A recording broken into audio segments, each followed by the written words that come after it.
Salut YouTube, et aujourd'hui on va parler de jeux vidéo parce que oui, pour ceux qui l'oublient, parce que je n'en parle pas tant, en fait je suis à la base dev de jeux vidéo et c'est vrai que j'en parle plus trop sur cette chaîne. À vrai dire, c'est vrai que je suis un peu focus en ce moment sur les trucs politiques, mais ça reste quand même ma grosse passion quoi. Donc je me suis dit peut-être on va essayer de reparler un peu plus de temps en temps de trucs autour du jeu vidéo, pourquoi pas. Et aujourd'hui on va regarder du coup la dernière vidéo de Game Next Door sur le crafting. Et vous le savez, je suis une invétérée de Minecraft. C'est vraiment genre mon jeu de cœur, sûrement celui auquel j'ai le plus joué de toute ma vie. Et on a eu un serveur Minecraft pendant un temps que j'aimerais bien rouvrir d'ailleurs un jour. Et on va se régaler sur cette petite vidéo. En tout cas, on va avoir des trucs à dire. Parce que c'est vrai que souvent, je trouve que Game Next Door, ils sont peut-être un peu... On va voir, on va voir. Oui, oui, on a React à la vidéo d'arcade, mais c'est justement c'est en faisant du arcade que je me suis dit qu'il fallait que j'en parle plus un peu. Par contre, c'est vrai que genre ils sont vraiment obsédés par les 4 mêmes jeux, mais c'est une folie.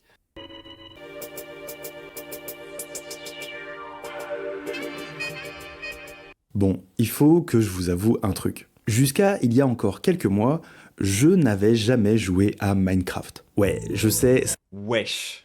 ça fait pas très sérieux pour quelqu'un qui prétend analyser le jeu vidéo depuis T'as juste pas joué au jeu le plus genre vendu de tous les temps. 2015. Pour tout vous dire, à l'époque de sa sortie, ça m'attirait pas du tout, et puis en voyant l'ampleur du phénomène, je me suis dit que un jour j'y jouerais quand j'aurais le temps et la motivation. Et puis bah il s'est écoulé 15 ans.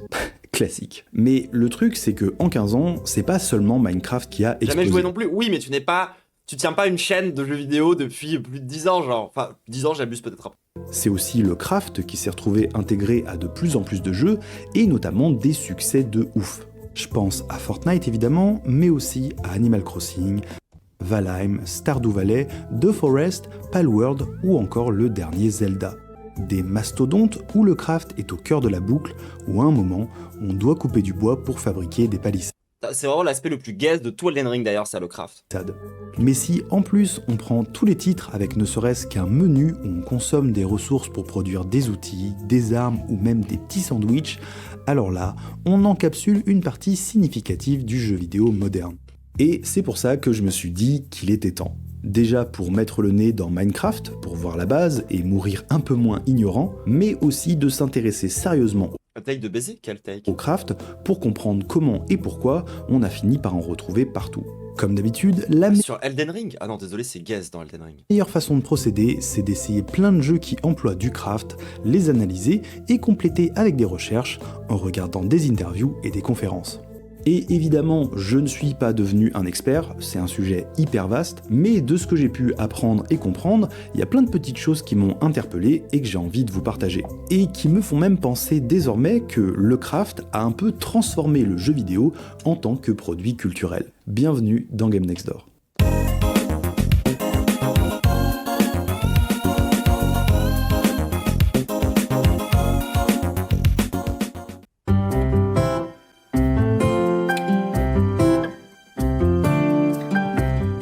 Avant de parler de craft virtuel, on va parler de craft bien réel, puisque le sponsor de cette vidéo est Top Achat pour vous sponsoriser c'est quoi concrètement le craft. La façon la plus simple de le présenter, c'est de dire que c'est une interaction basique qui consiste dans un jeu à produire un objet en consommant un ou plusieurs autres. Genre avec du bois on fabrique une planche et avec cette planche on fabrique des bâtiments. Basique, simple. Le truc c'est que quand on parle de craft, on peut très vite avoir en tête des actions assez différentes et des procédés plus complexes que ça. Parce que le craft s'inscrit toujours dans une boucle de gameplay plus large. Une boucle qui se compose d'abord d'une phase de récolte, où on récupère les ressources à consommer, ensuite il y a le craft, et après ça, il y a l'utilisation de ce qui a été produit. Moi, je pense que Minecraft, ça va vraiment être la base que je vais utiliser pour illustrer mes propos marxistes, genre Qui sera quand je ferai des vidéos. bien souvent impliqué dans une nouvelle phase de récolte, ce qui nous donne une boucle. Et bien sûr, chacune de ces boucles peut être mise en jeu de façon assez différente. La récolte, ça peut aussi bien être un simple clic sur un buisson pour récolter des baies, qu'un immense combat de 15 minutes face à un gros lézard dont on collecte les écailles une fois tué. Le craft en lui-même est une sorte de recette qui se fait le plus souvent dans un menu ou un menu bien déguisé. me suis dit, je jouais à Subnautica en cours d'hydraulique, je trouvais ça cohérent. Il peut être immédiat ou prendre du temps, et parfois, il n'est réalisable qu'en interagissant avec un autre élément du jeu, comme un établi ou une machine plus ou moins sophistiquée qui a pu être elle-même craftée.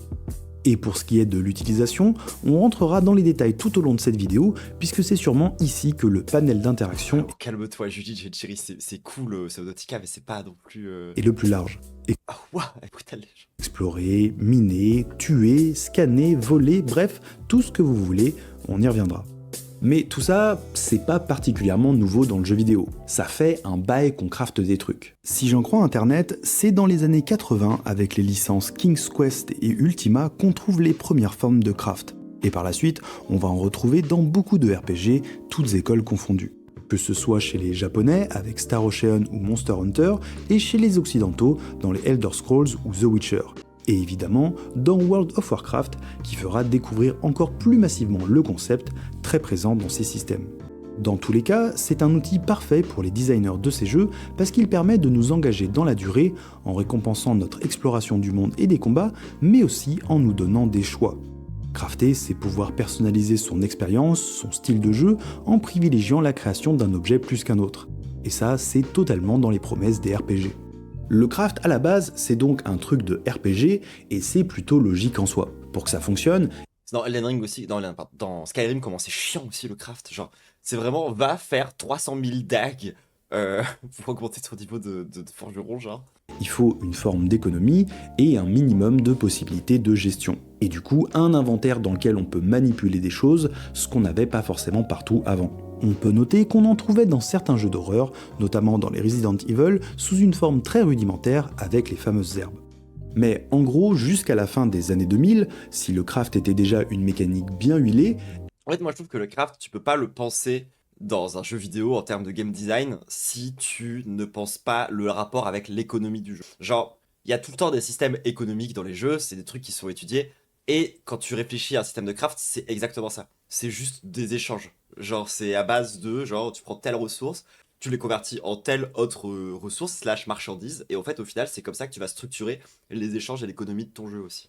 elle restait cantonnée à certaines formules spécifiques. On avait déjà les bases qui sont toujours là actuellement, à savoir une boucle qui nous engage dans le temps et qui nous donne en plus de l'autonomie. Mais comme vous le savez, il y a un jeu qui va débarquer. J'ai checké, vu que je rejoins Skyrim, il faut 5700 dacs de fer pour passer au niveau 10. Va récolter de l'or et fait aussi des anneaux en or, ça fait bien monter le level de forgeron, ça. Et qui va pousser le craft à un tout autre niveau.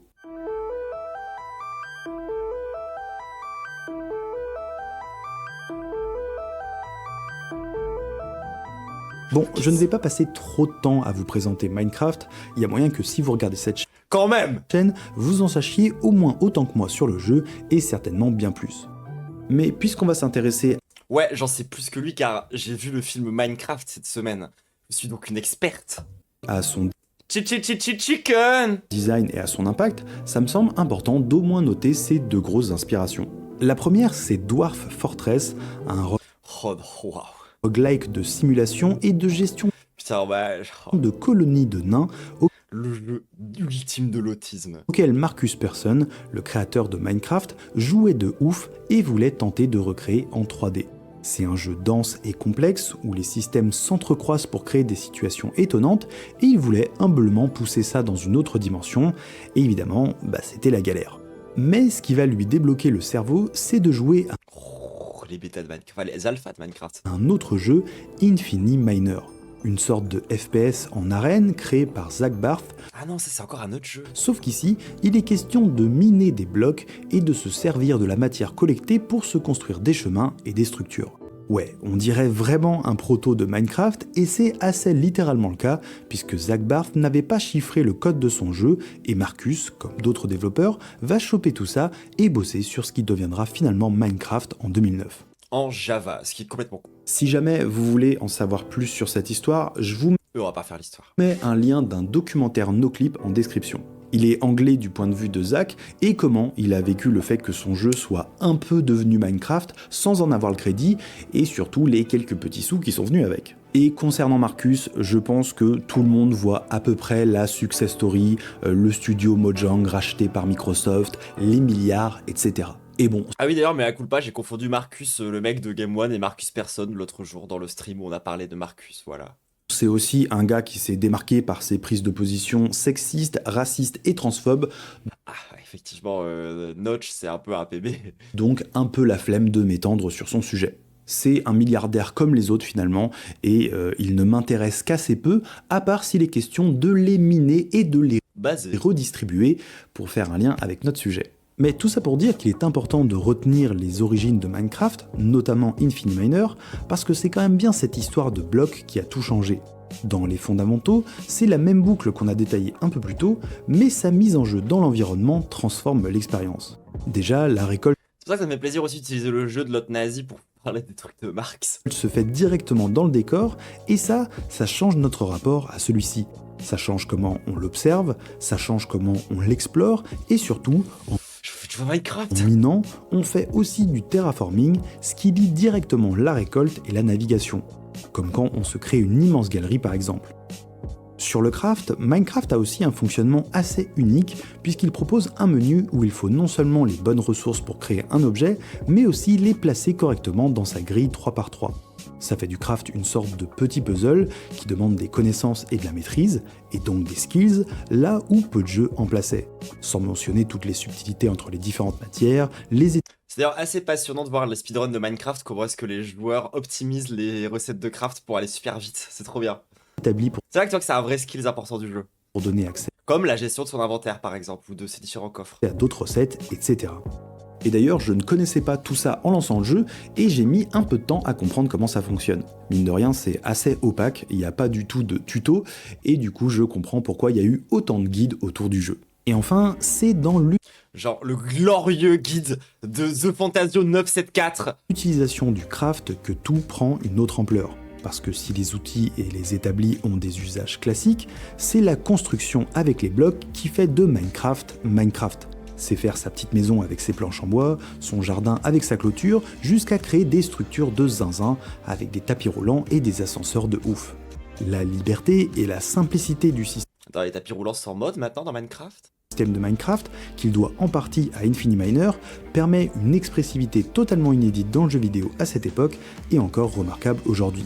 Et le craft est au cœur de toutes les activités du jeu, c'est lui qui rythme tout.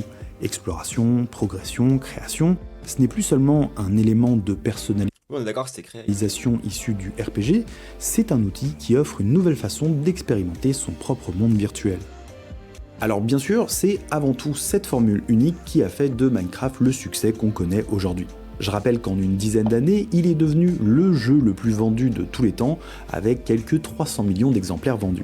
Mais je crois qu'il ne faut pas non plus négliger l'importance du contexte dans lequel Minecraft s'est diffusé. Déjà, c'est un jeu qui arrive en pleine nouvelle vague du jeu vidéo indépendant et qui va donc profiter de nouvelles modalités de communication et de distribution. Ça, je vais beaucoup en reparler quand je vais aborder mes trucs autour du jeu vidéo, justement de comment le jeu vidéo indépendant est né et puis mort. Via les plateformes numériques qui Ça n'existe plus aujourd'hui le jeu vidéo indépendant, quasi plus. prennent de plus en plus de place chaque année. Ça marche bien le serveur d'ailleurs. C'est un peu mort. Mais promis un jour, faut que je staffe ça. Mais il faut surtout considérer sa sortie concomitante à Oui, c'est aussi le jeu le plus piraté de tous les temps d'ailleurs. Hein, merci encore le piratage. l'explosion des réseaux sociaux, Oui, il est toujours en ligne et tout. Tous les joueurs qui avaient déjà pu y jouer peuvent retourner. Normalement, il fonctionne encore et je compte à ce que ça revienne. Facebook et Twitter. Et le ban a mis un sacré coup. En fait, le serveur avait déjà quelques grosses difficultés avant que je me fasse ban et ça a été encore plus dur derrière. Et des plateformes vidéo que sont YouTube et Twitch par la suite. Ces espaces vont permettre aux jeux de se diffuser massivement et il va bien leur rendre en les alimentant de guides, de let's play et autres fit and fun. On ne compte plus le nombre de gros youtubeurs qui ont commencé avec Minecraft, de PewDiePie à Inoxtag. Grâce à la liberté créative qu'il propose, c'est le terrain idéal pour créer du contenu. Et si on ajoute sa composante multijoueur, c'est le jeu parfait à streamer, et encore aujourd'hui, il fait les beaux jours de Twitch via ses différents modes. Mais si Minecraft n'a jamais vraiment été remplacé, il y a quand même pas mal de jeux qui ont essayé de lui emboîter le pas. Et certains ont connu des succès incroyables en installant au passage tout un nouveau genre.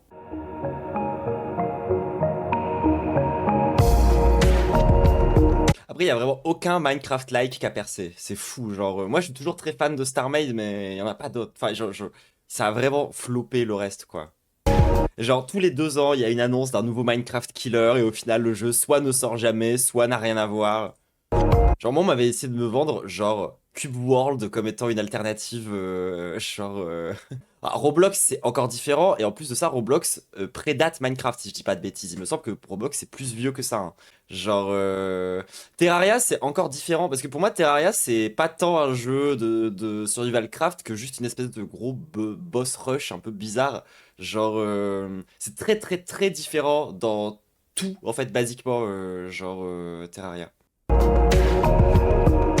Non, moi, après, je trouve que Terraria, c'est pas mieux que Minecraft, les gens, je suis désolé, hein. Bon, j'avais sciemment omis ce petit détail jusqu'ici parce que ça m'arrangeait dans ma narration, mais si Minecraft a autant pété, c'est aussi Mais genre, il y a eu plus de Terraria-like que de Minecraft-like qui ont fonctionné. grâce à son mode de base centré sur la survie. On débarque au milieu de nulle part et il faut se débrouiller pour manger, s'abriter et se protéger pendant la nuit. Là encore, ce n'est pas le premier jeu vidéo à proposer un tel mode, loin de là. Dans les années 90, il y avait déjà Unreal World et Survival Kids qui deviendra la série Lost in Blood dans la décennie 2000. On y contrôlait des personnages paumés sur une île déserte et il fallait récolter des ressources pour se nourrir, crafter sa petite lance, monter son camp, etc. Mais avec sa force de frappe, Minecraft va mettre Bientôt Hytale, ok, on me disait déjà ça en 2019, genre. ce principe de survie sur le devant de la scène et ça va devenir très très populaire. Bon, faut dire que d'un point de vue game design, la survie c'est hyper lisible et efficace. Déjà, on a toutes et tous un référentiel bien nourri avec ça, que ce soit par la littérature, le cinéma ou même la télé-réalité. C'est le fantasme de casser notre routine, revenir à un mode de vie supposément ancestral, Vous vous souvenez quand on a parlé d'écofascisme? survivre à la nature et aux autres. Et en jeu vidéo, la survie en milieu hostile, c'est une boucle claire et facile à mettre en place pour les designers. Il y a même des règles à emprunter directement à la vie réelle, comme la règle de 3, qui stipule qu'on peut survivre seulement 3 minutes sans oxygène, 3 jours sans eau et 3 semaines sans nourriture. Vous transposez ça via des jauges et vous avez un survival avec des contraintes qui vous poussent à explorer et interagir avec le système de jeu. Avec dans le fond une tension permanente sur la prise de risque pour obtenir des récompenses. On s'éloigne de son camp. Je trouve qu'il y a quand même un truc un peu, genre, gaulerie et à analyser dans le fait que les gens, pour essayer de avoir un espèce de rapport primitif à la nature, jouent à des jeux vidéo quand même. Tu vois, il y a vraiment ce truc un peu genre, oui, bon, genre, c'est ce que je disais, hein, pour moi, il y a des liens avec la fameuse éco-anxiété dans lequel tu te retrouves avec des gens qui sont en mode genre, du coup, je vais aller faire pousser des carottes dans un jeu vidéo. Pour trouver des choses qui permettront d'améliorer ses conditions de survie, mais on peut perdre des ressources et du temps si on meurt en maraudant. Et évidemment, le craft trouve une place parfaite dans cette boucle-là. On récolte en explorant, on craft en revenant à la base, et ensuite, on peut utiliser ce qu'on a crafté pour explorer encore plus loin. Mais c'est aussi le craft qui stratifie notre progression. D'abord avec ce principe de qualité ou de solidité qui s'applique à nos équipements, nos outils et notre camp. C'est toujours assez caricatural pour essayer D'ailleurs, c'est pour ça que je trouve que c'est intéressant de faire des analyses autour du marxisme, théorie des échanges et tout, avec ça précisément. Parce que dans Minecraft, il y a tout. Genre, il y a le temps que ça te prend d'aller récolter des ressources, le temps que ça te prend de fabriquer des outils, l'usure des outils. Il y a vraiment tous les trucs de base pour expliquer, comment ça fonctionne, l'organisation sociale. Je trouve ça trop bien. lisible, avec typiquement du bois au début du jeu, puis de la pierre, du métal et des matières Les 3 petits cochons. fantastiques ou extraterrestres en fin de jeu quand c'est dans la DA. L'arborescence des recettes de craft agit comme une sorte de feuille de route de notre progression, des choses qu'on a acquises, des matières qu'on a en stock et des possibilités futures basées sur celles-ci. Ça nous donne un cadre avec des objectifs court terme, récupérer plus de pierres, des objectifs moyen terme, fabriquer un outil, et des objectifs long terme, comme construire notre base.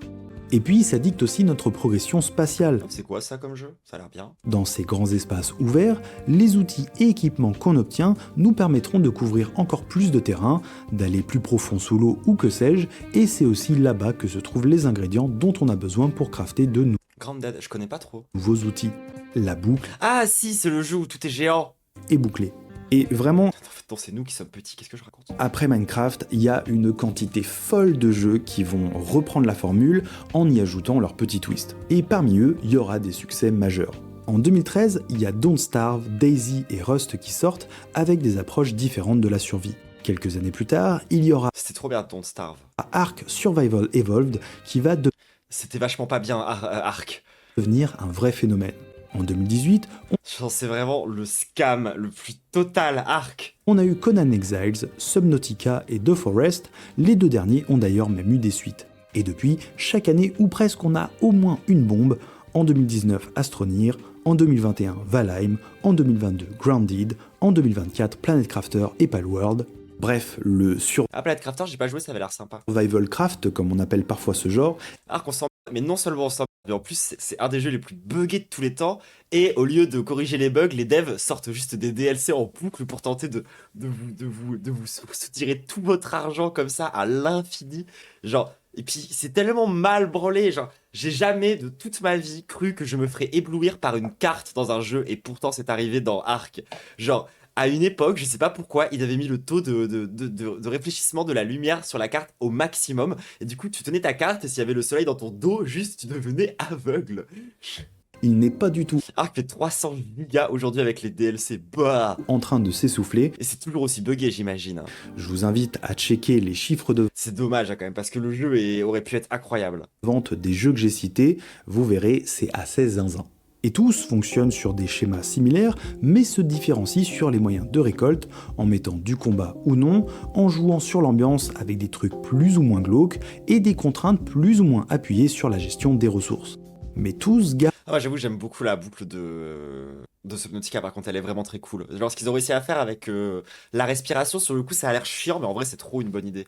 C'est du coup, ça fait que chaque sortie de ton véhicule correspond à une boucle à part entière, et chaque moment où tu retrouves de la respiration, en fait, genre, structure ta partie en plusieurs petites sous-boucles. C'est trop stylé, genre, c'est trop malin. aucun Et plutôt cool ce qu'ils ont fait aussi avec la température dans Below Zero, je trouve. Honnêtement, c'était bien. Par contre, genre, j'ai d'autres petits défauts que je trouve à Subnautica, mais je trouve quand même que c'est vraiment un excellent jeu. Juste le late game est un peu faible. cœur de leur gameplay, le craft, pour la survie et la construction. Mais surtout, la majorité d'entre eux peut se jouer en multi, et ça décuple les forces de cette formule. Le survival craft, ça demande Par contre, Astroneer, j'ai jamais réussi à y jouer. Genre, j'ai essayé d'y jouer avec des gens 3-4 fois, jamais j'ai réussi à aller très loin parce que je me fais chier au bout d'un moment. de la planification, de l'organisation, du temps de récolte, Alors que StarMade, bref, plein de choses qui se collectivisent très bien, voire qui collectivise. sont carrément plus efficaces comme ça. Ça c'est un truc que j'avais trouvé trop stylé que vous avez fait dans le serveur Minecraft. Tous les trucs genre de partage, de collectivisation, c'était trop stylé. Et ça attire d'autant plus de monde.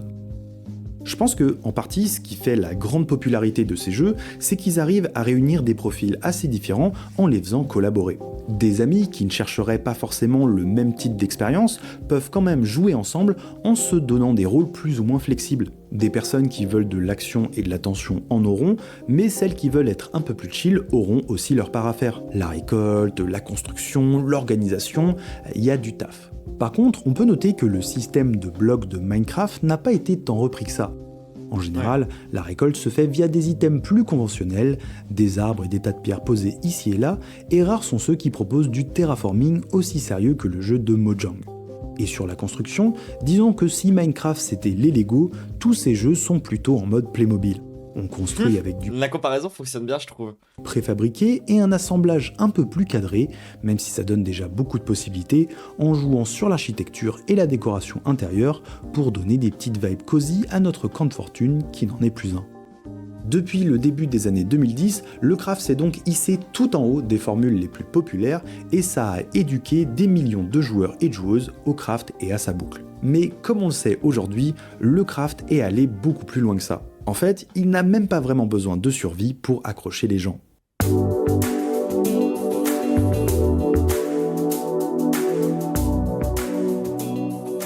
Avant qu'on déroule la suite de cette réflexion, il faut quand même garder en tête qu'en parallèle de Minecraft et des jeux de survie, le craft plus classique entre guillemets était toujours présent et exploité dans le RPG.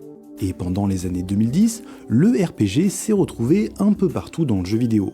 On avait d'ailleurs fait un épisode. Ouais, c'est un peu fatigant d'ailleurs. Genre, c'est un peu la vibe qui arrivait après les FPS, dans lequel d'un seul coup tout le monde a voulu devenir un monde ouvert.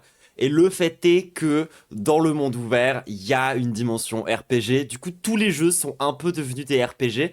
Et moi, ça m'emmerde parce que, genre, Je suis désolé, mais les triple A, du coup, ça veut dire qu'il faut toujours jouer 400 heures pour pouvoir commencer à avoir un début de truc. Et t'es en mode genre, oh mon dieu, genre, est-ce qu'on peut pas. Des fois, moi, je regrette un peu les jeux couloirs premier degré, genre, je suis en mode.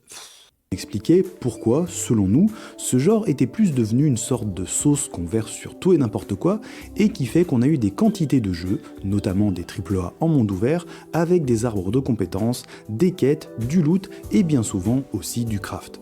Alors parfois c'était dans des formes très simplistes, comme chez Sony avec God of War ou Ghost of Tsushima, des formes classiques mais avec un peu de construction, comme dans Fallout 4 qui proposait de monter sa petite base perso, et c'est allé quelquefois bien plus loin avec les derniers Zelda sur Switch par exemple. Le premier avait Oui, ça allait un peu trop loin avec Tears of the Kingdom. J'ai jamais fini, le jeu me fait un peu chier, genre. son système de cuisine qui était Genre, en plus de ça, vous avez fait un jeu entièrement basé autour du craft et de la construction, et vous avez fait le pire interface possible Nintendo, genre, à l'aide.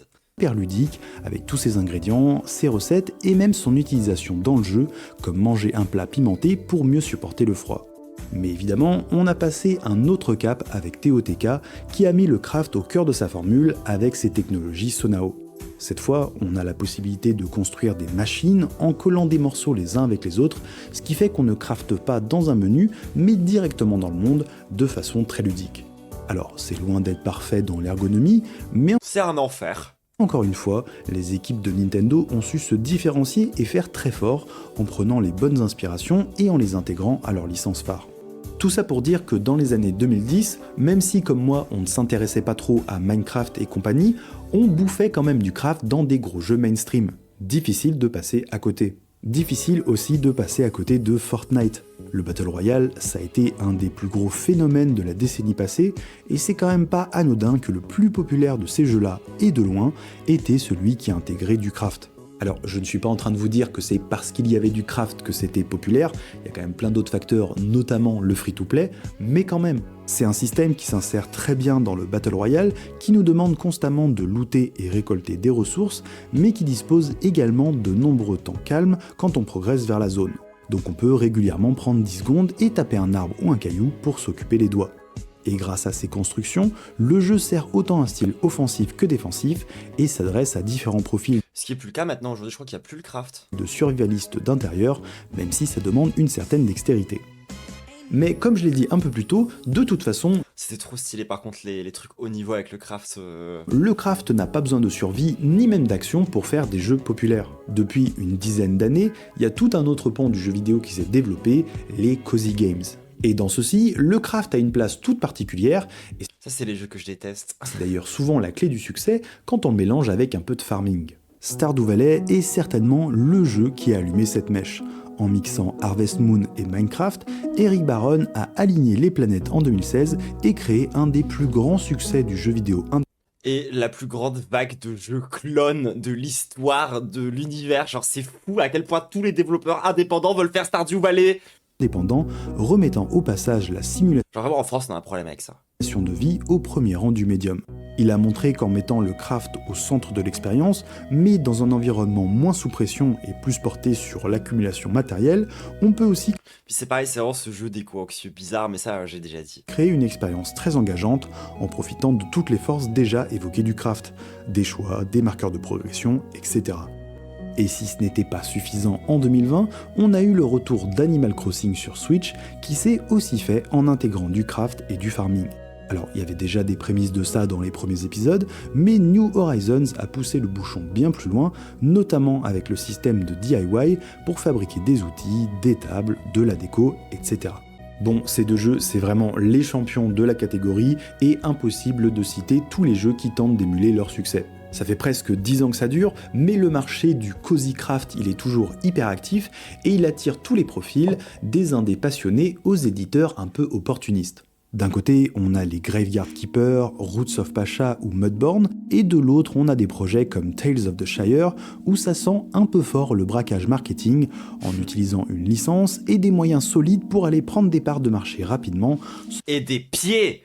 Et c'est fou comment les pieds sont importants dans le marketing de ce jeu, genre. Sans trop se prendre la tête sur les Littéralement, quand ton personnage il court, tu vois ces gros panards. finitions. Mais pour revenir à ce qui nous intéresse, à savoir le design du craft, ce qu'on peut noter, c'est que le farming qui est très présent dans ces jeux, c'est une boucle un peu cousine. On pourrait même dire que le farming, c'est du crafting mis en jeu de façon un peu C'est le jeu avec des hobbits, et je te jure, lorsqu'il y a eu l'annonce pendant je sais plus là, le gros event, où ils l'ont annoncé, genre, il y avait tout le chat de partout qui était en mode panard. différente et centrée sur des produits consommables.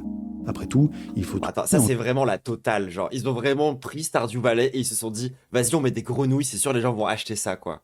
jeu de façon un peu différente et centré sur des produits consommables. Après tout, il faut toujours commencer par une forme de récolte ou d'achat de graines.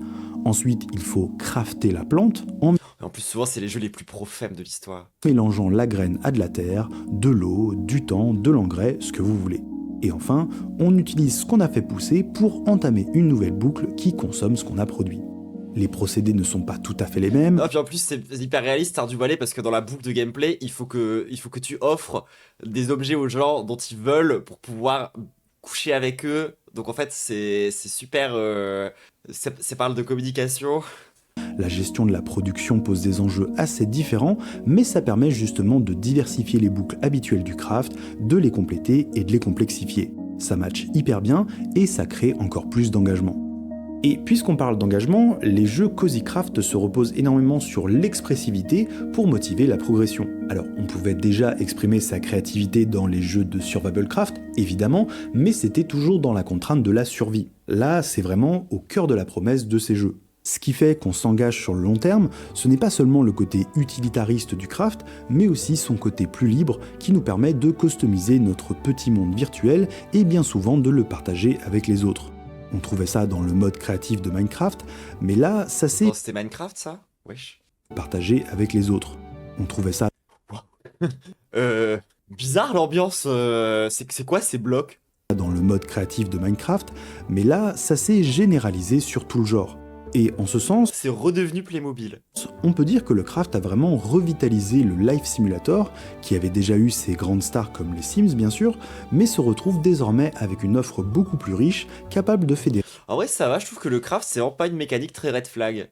Genre, y a vraiment des trucs pires, quoi. Dans le sens où, genre, ça vient pas spécialement, genre, t'inciter à la consommation. C'est vraiment juste un élément de game design, quoi. un public qui grandit chaque jour. Mais justement, vu que c'est un élément de game design qui est très proche de ce dont je vous parlais, à savoir c'est des échanges, ça parle d'économie, quoi, le craft, ça permet aussi, je trouve, en analysant le craft à travers une œuvre, d'essayer de comprendre un petit peu c'est quoi, du coup, pas forcément l'orientation idéologique, mais en tout cas c'est quoi l'idéologie de l'organisation des échanges dans le jeu, tu vois. Et typiquement, tu tombes parfois sur des trucs extrêmement red flag, genre Animal Crossing, vraiment, genre c'est un peu un enfer ce jeu. Là aussi, les réseaux sociaux et les plateformes vidéo ont accentué le phénomène. Ça a permis à des communautés d'échanger, de diffuser leurs pratiques et d'en faire le marché qu'il est aujourd'hui. Et régulièrement, on a des wannabes Stardew Valley qui débarquent. Et j'en ai marre. Ça veut dire on fait Stardew Valley, sauf qu'en fait on contrôle un mec en armure lourde avec un shotgun qui affronterait des démons en 3D à la première personne. Genre, ce serait stylé de fou.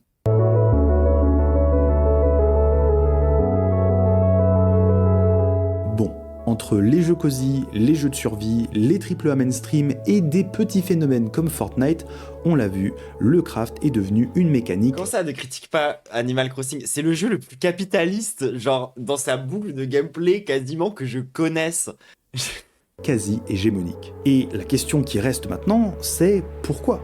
Et en fait, si on analyse toutes les choses qu'on a observées jusqu'ici, Animal Crossing, j'ai joué pendant 6 heures pendant le Covid avant de réaliser que depuis le début, j'aimais pas du tout et que c'était hyper frustrant. Oui, genre vraiment average expérience de Animal Crossing. on a déjà un peu les réponses. D'abord, il y a un mot qui est revenu tout au long de cette vidéo, c'est l'engagement. Craft, j'ai bien suivi. Le craft, c'est une mécanique hyper accrocheuse qui nous donne de l'autonomie, des choix et surtout qui nous récompense constamment sans jamais décevoir. On planifie ce qu'on veut créer, on travaille pour ça et à la fin, on obtient ce qu'on veut. C'est satisfaisant et fiable, bref, ça fait du bien à notre petit cerveau et pour des game designers, c'est une base solide sur laquelle travailler avec en plus beaucoup de références. Ensuite, la boucle qui entoure le craft, elle est particulièrement versatile. La récolte, la fabrication et l'utilisation, ça peut se faire à travers des interactions très différentes qui peuvent emprunter à un tas de genres de jeux comme on l'a vu tout au long de la vidéo. Ça peut agrémenter de l'exploration, compléter du combat ou servir de base à tous les fondamentaux de la gestion, organisation, automatisation, optimisation de l'économie, etc.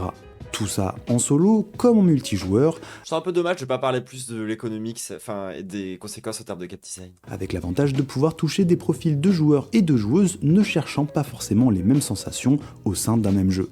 Et là encore, pour des designers, ça veut dire que si on veut surfer sur la tendance du moment, mais qu'il nous faut un petit twist qui peut coller, on peut peut-être essayer d'y mettre du craft. Du coup, là, en ce moment, si vous voulez percer, faut mettre du craft dans un jeu un peu weird avec une esthétique PS1, ou alors dans du jeu coop un peu spooky, goofy, Il n'a pas tort. ou alors dans un auto-battleur, un auto-crafter même.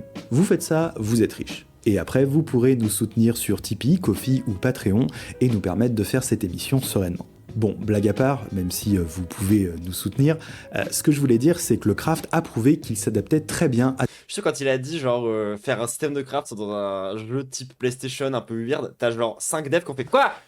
Parle de moi? des formules assez différentes. Et c'est donc pas étonnant que des studios expérimentent avec le craft pour se démarquer en surfant sur des trucs à la mode. L'autre point important, qui lui est un peu plus sous-jacent à tout ce qu'on a vu, c'est que le craft, il peut exister dans des jeux de scope très différents. Pour rappel, le scope d'un jeu, ça désigne l'envergure de sa production dictée par le contenu envisagé par le studio. C'est la qualité des graphismes, la taille de la map, le nombre de features, de dialogues, de cinématiques, bref, tout ce qui demande du travail pour Ça veut dire combien ça va coûter. remplir le jeu. Un jeu avec un petit scope, c'est genre Buckshot Roulette, et de l'autre côté du spectre, on a Red Dead Redemption 2. Et le craft peut être envisagé sur une bonne partie de ce spectre. Fabriquer des trucs, ça peut se faire sur une immense planète hyper réaliste, mais aussi dans un petit monde en pixel art. Et c'est donc possible pour une petite équipe, voire une personne qui développe en solo. Et je pense que c'est aussi ce qui explique cet afflux massif de jeux avec du craft. D'un point de vue industriel, des équipes avec des ressources très différentes ont pu tenter d'intégrer le marché parce que la demande est habituée à voir des produits différents.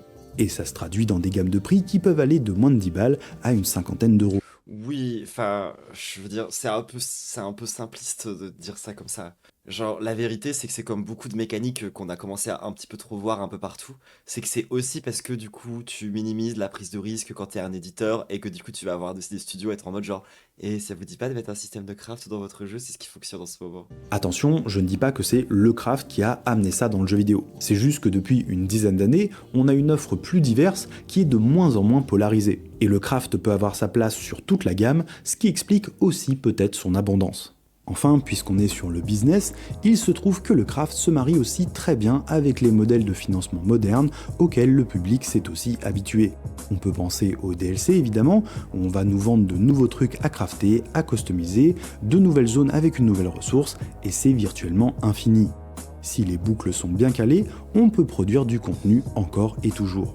Mais il y a aussi beaucoup de crafters qui se reposent sur l'accès anticipé. Certains des plus gros jeux qu'on a mentionnés dans cette vidéo ne sont d'ailleurs toujours pas sortis dans leur version finale, comme Valheim par exemple. Et c'est logique puisque là aussi, le public est désormais habitué à jouer à des versions plus ou moins bancales qui leur permettent de jouer avec des potes, de faire des retours et de suivre ce que le jeu offrira sur le long terme, en s'engageant au rythme des mises à jour qui suivent parfois la stratification du craft dont on a parlé plus tôt. Et pour les studios, ça permet d'avoir des playtests géants, bien utiles pour équilibrer des jeux avec une économie importante, mais aussi de rentrer de la trésorerie avant la fin du projet. Et ça J'avoue, j'aime bien l'Early Access, je trouve que c'est un modèle assez correct. rejoint ce que je disais plus tôt sur la possibilité d'entrer sur le marché, même avec des ressources moindres. Il y a moyen de monter des plans, plus qu'avec du jeu full narratif par exemple. Et du coup, si le craft est aussi hégémonique, ce n'est pas seulement pour ses forces ludiques, entre guillemets. Je pense qu'il y a aussi tout un système industriel qui a favorisé des projets qui intègrent ces boucles-là. Et c'est pour ça que c'est pas prêt de changer. Bon, il le dit quand même, donc ça va, c'est cool.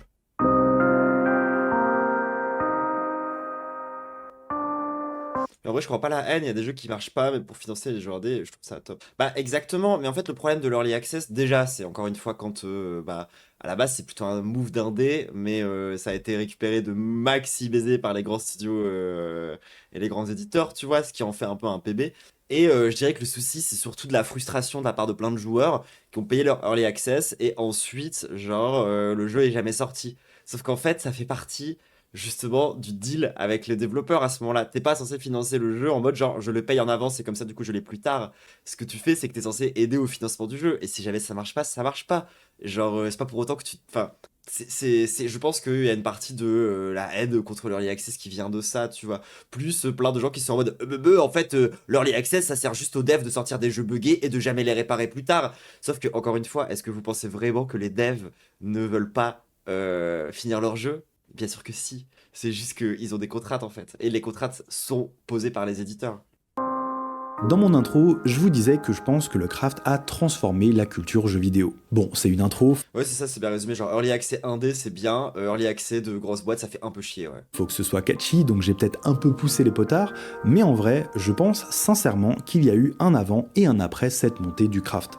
Déjà, Minecraft est devenu une véritable icône du jeu vidéo et même plus largement de la culture populaire. Son imagerie, ses principes, ses codes, tout ça a infusé notre grand référentiel commun et peu importe qui vous êtes, peu importe à quoi vous jouez, vous y avez été exposé Comment ils sont pas dangereux les creepers dans le film Minecraft? C'est fou, genre. d'une façon ou d'une autre. Et c'est encore plus vrai maintenant avec les produits dérivés ou le film. Chicken. Et des jeux qui ont réussi Oh, il était incroyable ce jeu. C'est le jeu. Ah non, je confonds. J'ai confondu avec les graphismes. C'est juste Fortnite. J'ai cru que c'était le jeu Simpson sur PlayStation 3. à atteindre ce stade-là, à une telle échelle, Juste, c'est exactement le même modèle de personnage. Genre. il y en a pas beaucoup. On est dans la sphère de Pokémon ou GTA. Mais bien plus que ces deux titres, qui ont certes été imités en vain, Minecraft a inspiré toute une génération de jeux qui ont repris des aspects de son design. Et ça a fait passer le craft du statut de boucle accessoire dans des RPG à une base de design fondamentale qu'on a toutes et tous intégrée. Et il y a 4 ans de ça, on avait fait une vidéo sur les flingues et on se demandait qu'est-ce qui pourrait remettre en cause cette domination des combats armés dans le jeu vidéo. Et à l'époque, je ne l'avais pas vu, mais je crois que le craft était peut-être déjà la réponse.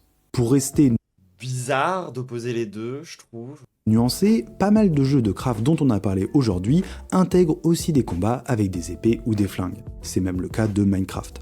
On est donc bien plus sur un phénomène qui vient Surtout que la question de la violence dans les jeux vidéo, en mode pas bien d'avoir des armes, on y a déjà répondu. coexister avec l'autre plutôt que de le remplacer. Mais c'est ça qui est intéressant en fait, qu'on ait une alternative vraiment solide et aussi engageante que le massacre de bestioles virtuelles. Et qui puisse aussi bien se tenir toute seule, on l'a vu dans les jeux de survie comme Subnautica ou Planet Crafter, dans lesquels les équipes ont évité intentionnellement la violence comme solution au problème. Et une bonne Du coup, ça crée des doudous pour éco-anxieux. Super. partie des jeux de Cozy Craft se passe de nous faire frapper des monstres, on va plutôt leur faire patte-patte sur le dos. Et je parle souvent du paysage vidéoludique, et tout ça, pour moi, c'est quand même un changement majeur. Le paysage Je trouve ça hyper pipou d'être en mode genre il faut arrêter la violence dans les jeux vidéo. n'est plus le même. Je me dis même que, quand on voulait caricaturer Genre, le jeu vraiment. vidéo il y a 10 ans, il suffisait de mettre un shooter quelconque qui fait C'est bien que ça existe aussi les doudous pour éco-anxieux. Bah oui, c'est super. Du coup, ça fait qu'après, ils se contentent de ça et ils ont plus envie de changer la politique. piou-piou. Aujourd'hui, ça pourrait être Genre, littéralement, t'es en train de dire c'est bien que ça existe Marine Tourdelier. Je suis pas d'accord. encore ça, mais ça pourrait être aussi un Gugus qui mine des cailloux et qui construit sa petite maison. C'est comme genre les jeux hyper impérialistes. C'est pas nécessaire. Genre, désolé, hein. Ce serait pas choquant pour moi de dire que le jeu vidéo des années 2020, en gros c'est ça. Alors évidemment, un tel phénomène vient aussi avec ses petits mauvais côtés. Comme toujours, quand des mécaniques ou formules deviennent hégémoniques, ça a tendance à standardiser le médium.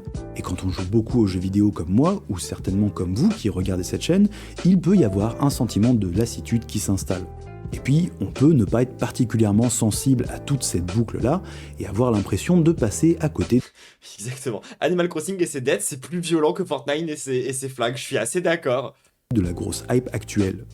Et pour tout vous Genre, tu sais, la violence, ça peut aussi être, je sais pas, la violence économique dans le jeu. Genre. dire, c'est parfois un peu mon cas. C'est d'ailleurs ce qui m'a poussé à creuser le sujet pour compenser. En fait, ces boucles de craft, c'est quand même des boucles qui s'étalent vraiment sur la durée, et il y a une forme de grind, de taf répétitif qui, moi, me rebute assez vite. Les premières heures, je m'amuse toujours bien, mais dès que ça commence à me donner des objectifs long terme où je vois que j'y serai encore dans 10 heures, j'ai la flemme. J'ai déjà des vidéos à crafter, moi, j'ai besoin de trucs plus immédiats. I'm sorry. Et puis parfois, on sent que ces mécaniques sont intégrées au chausse-pied juste pour être dans le coup, pour faire comme tout le monde, alors que ça n'a pas tant sa place que ça. Ou alors c'est l'équilibre qui n'est pas parfait, comme dans TOTK qui demande beaucoup de grind dans les profondeurs pour Ah ouais, c'est un enfer. juste s'amuser à fabriquer des trucs, même en fin de jeu. Mais quoi qu'il en soit, je pense que le craft est devenu une sorte de nouvelle grammaire vidéoludique qui s'est intégrée à toute cette culture. C'est une mécanique Je trouve ça intéressant parce qu'en vrai, je trouve qu'on est dans une espèce de moment de globalisation du game design où les genres n'ont plus tant de sens que ça. C'est un peu comme dans la musique. Je sais pas si vous voyez ce que je veux dire. Genre, aujourd'hui, c'est difficile de. Enfin, il y a plein de sons qui sont, genre, ni vraiment du rap, ni vraiment du rock, ni vraiment de la techno, qui sont vraiment, genre, intriqués entre tous ces styles-là. Et les jeux vidéo, c'est un peu en train de faire pareil. Genre, t'as des jeux qui sont plus tout à fait juste des shooters, qui sont plus tout à fait juste des survival, qui sont...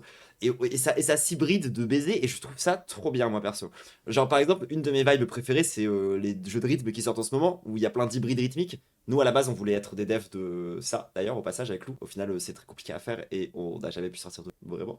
Mais j'aime trop, moi, cette espèce d'ambiance à base d'hybridation, genre faire du nouveau avec du vieux, genre combiner les trucs différemment. Mais je trouve ça vraiment premier degré intéressant. efficace, prenante et qui Sans pour autant d'ailleurs effacer les jeux qui font juste du craft ou les jeux qui font juste tel truc. demande des skills encore assez peu exploités, comme l'organisation et l'expressivité. Et de fait, ça a permis aux jeux vidéo de conquérir d'autres publics et de proposer une offre bien plus diverse à celles et ceux qui jouaient déjà. Ça a aussi donné vie à ces jeux sommes, entre guillemets, où on a l'impression Lui qui a fait des jeux pour les filles du coup.